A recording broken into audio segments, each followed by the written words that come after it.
Pemirsa, uang negara hampir 400 miliar rupiah menguap dalam pengadaan puluhan ribu motor listrik Badan Gizi Nasional yang diduga dikorupsi Dadan Hindayana CS. Lantas mau dikemanakan ribuan motor listrik yang sudah terlanjur dibayar oleh negara? Dan berikut kita simak laporan dari Anissa Rizkia dari kawasan gudang motor listrik BGN di kawasan Sentul, Bogor, Jawa Barat.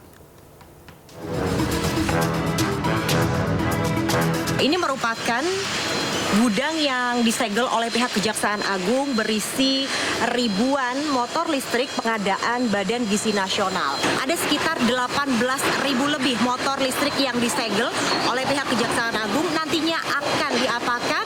Ikuti penelusuran saya.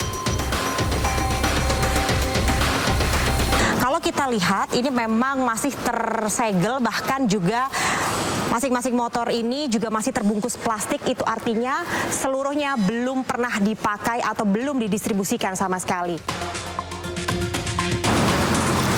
Pemirsa, ada penggelembungan dana sekitar 1,2 triliun rupiah, di mana satu motor ini dihargai senilai 48 juta untuk yang tipe skuter, dan untuk yang trail ini dihargai senilai 58 juta rupiah. Bapak bisa dijelaskan, saat ini seluruhnya tidak disita namun disegel oleh pihak Kejaksaan Agung. Lantas apa langkah ke depannya nantinya yang akan dilakukan oleh pihak Kejaksaan Agung, Pak? Posisi sepeda motor ini adalah dititip oleh BGN kepada PT ASA. Sehingga yang kita lakukan adalah penyegelan. Penyegelan untuk apa? Untuk mengamankan aset negara, untuk mengamankan uang negara, untuk mengamankan uang rakyat, agar jangan berpindah tangan. Ada juga wacana mengenai akan diberikan kepada guru-guru honorer. Seperti apa pandangan dari pihak Kejaksaan Agung? Koordinasi sudah ada, tapi tentang penggunaan mau diserahkan ke siapa itu bukan kewenangan kami. Sekali lagi, ini adalah hasil dari belanja modal tahun anggaran 2025 di BGN, dan tentu setelah belanja modal itu tercatat nanti seharusnya sebagai aset di BGN. Nah, tentang penggunaannya seperti apa? Tentu pengguna barang dalam ini BGN. Baik, terima kasih Bapak Muhammad Zubair atas waktunya. Anissa Rizkia, Nadia, iNews melaporkan untuk Anda.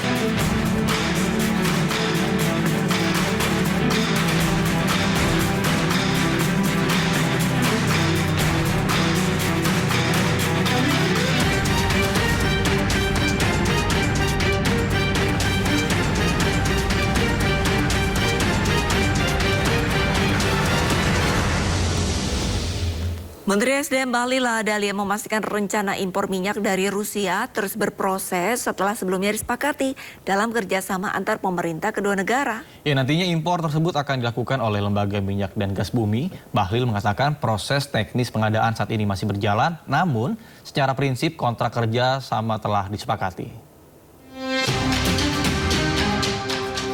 Menteri ESDM Bahlil Lahadalia memastikan skema pembelian minyak mentah dari Rusia tetap berjalan dan kontrak impor telah dilakukan oleh Lemigas atau Badan Layanan Umum di bawah Kementerian ESDM. Terkait volume impor, Bahlil menyebutkan jumlahnya masih berpotensi berkembang lebih besar. Meski demikian, dirinya belum menjelaskan lebih rinci, teknis maupun detail kesepakatan yang telah dibahas. Tapi yang saya tahu adalah kontrak sudah dilakukan oleh Lemigas, BLU daripada Kementerian ESDM. Volumenya dia itu bisa berkembang lebih banyak lagi ke depan. Sebelumnya, Bahlil mengungkapkan minyak mentah atau crude dari Rusia segera masuk ke Indonesia sebagai bagian dari upaya menjaga ketahanan pasokan energi nasional di tengah dinamika geopolitik global, di mana totalnya realisasi komitmen impor minyak sebesar 150 juta barel dari Rusia yang akan dilakukan secara bertahap hingga akhir 2026.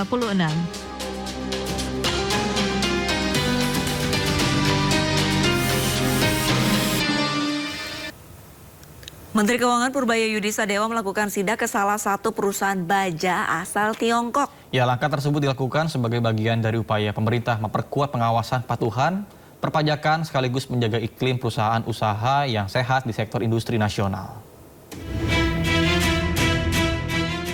Menteri Keuangan Purbaya Yudi Sadewa melakukan sidak ke salah satu perusahaan baja asal China di kawasan Pulau Gadung, Jakarta Timur.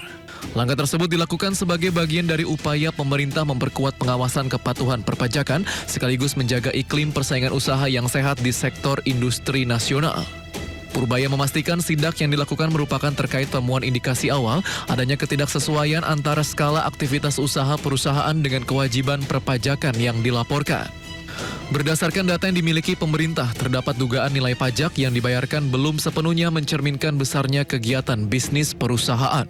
Purbaya menegaskan, pemerintah berkomitmen memastikan seluruh pelaku usaha menjalankan kegiatan bisnis secara adil, transparan, dan sesuai dengan ketentuan yang berlaku.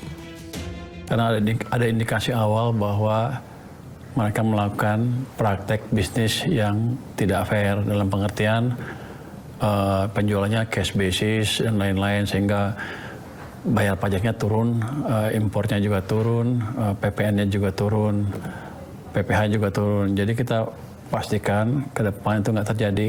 Tadi kita minta klarifikasi ke perusahaannya dan saya minta mereka untuk menyediakan dokumen-dokumen yang terkait supaya kita bisa lihat secara fair apa yang mereka kerjakan di sana. Saya tekankan ke mereka juga bahwa tujuan kedatangan saya ke situ bukan untuk membunuh perusahaan itu, tapi untuk memastikan mereka melakukan bisnis secara fair sehingga ada persaingan yang fair di industri baja di Indonesia. Hampir 10 triliun, pajaknya terlalu kecil, mungkin di bawah 20 miliar, terlalu kecil untuk kegiatan yang segitu besar. Jadi kita duga ada beberapa loophole yang mereka manfaatkan untuk mengurangi pembayaran pajak mereka ke negara. Untuk menindaklanjuti temuan tersebut, pemerintah meminta perusahaan menyerahkan dokumen dan data pendukung guna dilakukan verifikasi lebih lanjut. Proses pemeriksaan akan dilakukan secara terbuka dan berbasis fakta. Jakarta, Raharjo Patmo, IDX Channel. Pemerintah tengah merevisi ketentuan mengenai penggunaan pekerja alih daya atau outsourcing yang diatur dalam Peraturan Menteri Ketenagakerjaan Nomor 7 Tahun 2026 tentang pekerja alih daya. Ya, nantinya penggunaan tenaga outsourcing hanya dibatasi pada 4 bidang pekerjaan. Dari sebelumnya ada 6 bidang pekerjaan.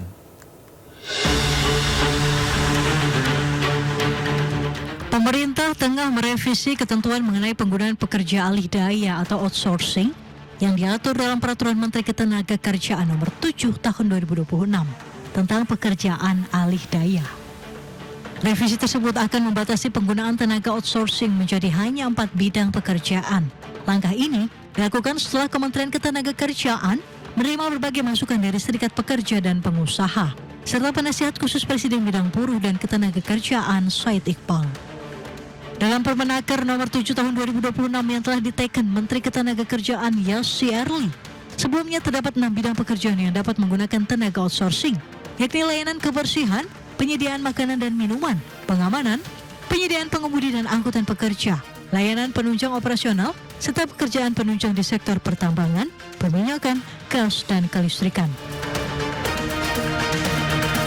Namun, dalam revisi yang tengah disiapkan pemerintah, sektor kelistrikan dan pertambangan akan dihapus dari daftar tersebut.